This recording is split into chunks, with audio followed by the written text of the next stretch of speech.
The message lit up my phone as I stood by the window, watching their car disappear down the winding road outside the retirement home. My hand shook, not from age, but from fury. They had forced me into this place as if I were some useless old man who'd lost his mind. The text was from Clara, my daughter-in-law. She hadn't even waited until they left the gate. "Thanks for the fortune, old man. The beach house and the $12 million are ours now." I stared at the screen, each word slicing through me. Clara thought it was over, that I was too frail, too forgetful to fight back. What she didn't know was that 3 months earlier, I had installed security cameras throughout my property. Every conversation, every lie, every forged document, recorded and stored safely online. My name is Edward Harlan, 69 years old. Until this morning, I lived alone in the house I built with my own 2 hands in Crescent Bay, a coastal town in Northern California. I spent 4 decades as a financial advisor, spotting scams and protecting clients from fraud. I just never thought I'd need to protect myself from my own son. My son, Michael, is 38. A corporate auditor, once honest, once dependable. Then came Clara, 35, a real estate agent from Los Angeles with charm sharp enough to cut glass. The first time she walked into my home, her eyes darted over the furniture and paintings like she was calculating prices, not admiring memories. I saw the greed then, clear as day. Half a year ago, my friend and attorney, Victor Lane, gave me a warning I laughed off at the time. "Ed," he said, "family can turn faster than strangers when money's involved. Protect yourself." I should have listened harder. My home stood on 3 acres overlooking the Pacific, quiet and full of the echoes of my late wife, Eleanor. We bought it in 1982, back when the land was cheap and our dreams were big. I built the deck myself. She filled the garden with lavender. Every inch of that place held her touch. When Eleanor passed in 2021, the silence nearly consumed me. Michael started visiting more often, bringing Liam and Grace, his children. But Clara, she came with smiles that never reached her eyes and questions that always drifted toward property, titles, and accounts. A few months later, she began telling neighbors and friends that I was slipping, that I was forgetful. Lies. She was laying the foundation for her crime. This morning began like any other. Coffee, newspaper, the sunrise over the ocean, then the crunch of tires on gravel. Michael's gray SUV.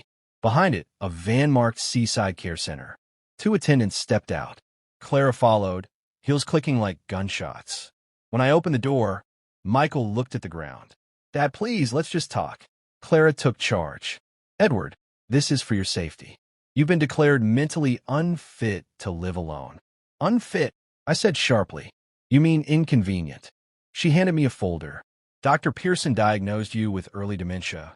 "I don't know any Dr. Pearson," I replied. "My doctor is Dr. Emily Sanders." "Dr. Pearson reviewed your records," she lied smoothly. Michael stepped in, voice trembling. "You fell last month, Dad. You didn't tell anyone." "I tripped on a garden hose," I snapped. "That's not confusion, it's gravity." But they had their paperwork, forged and notarized. I was escorted out of my home like a stranger. Neighbors watched as the van doors shut. I kept my head high, memorizing the cliffs, the sea, the sound of waves I might never hear again. When they left me in the sterile room of the care center, pale walls, faint smell of bleach, my phone buzzed. Claire's message. The final insult. I called Victor. "Lane and Associates," he answered. "Victor, it's Ed. They've done it. Forged everything." "I'm locked up. Are you safe?" he asked. "I am. I got the proof. Every minute on camera." Silence. Then frantic typing. "I see it," Victor said. Clara just handed Pearson an envelope. "Looks like cash." They're laughing about how easy it was. "Keep watching," I told him. Moments later, Victor's tone hardened.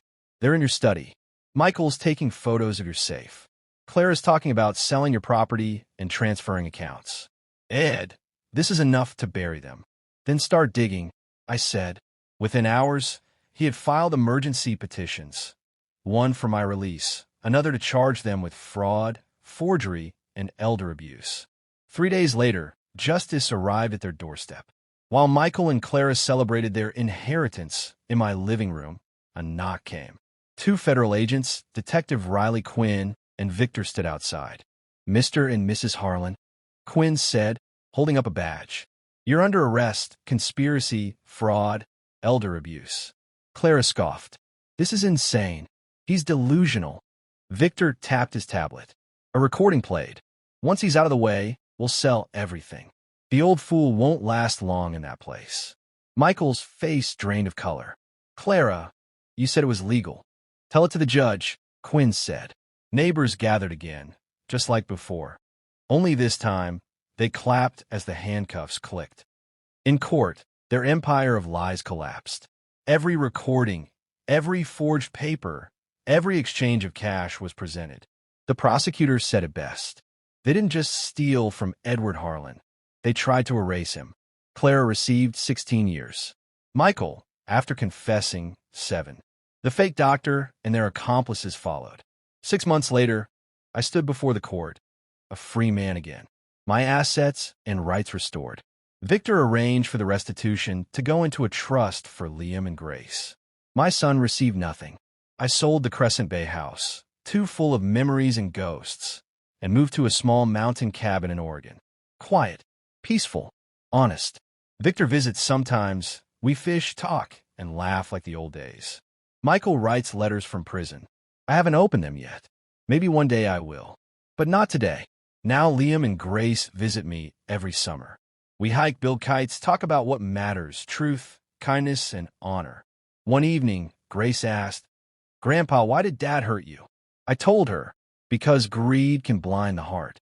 Promise me you'll never let it blind yours." Last Christmas, they both raised their cocoa mugs and said, "To Grandpa, for never giving up." And for the first time in years, I felt peace. Not because I'd reclaimed my fortune, but because I'd reclaimed myself. Above my desk hangs a plaque Eleanor once gave me. "Integrity is doing right when no one is watching." I smile at it every morning because in my story, someone was watching, and it saved everything. You just heard a story of betrayal, survival, and quiet revenge. If it left you thinking, hit like, share it forward, and subscribe for more true emotional stories that'll stay with you long after they end. Every click helps another story find its voice.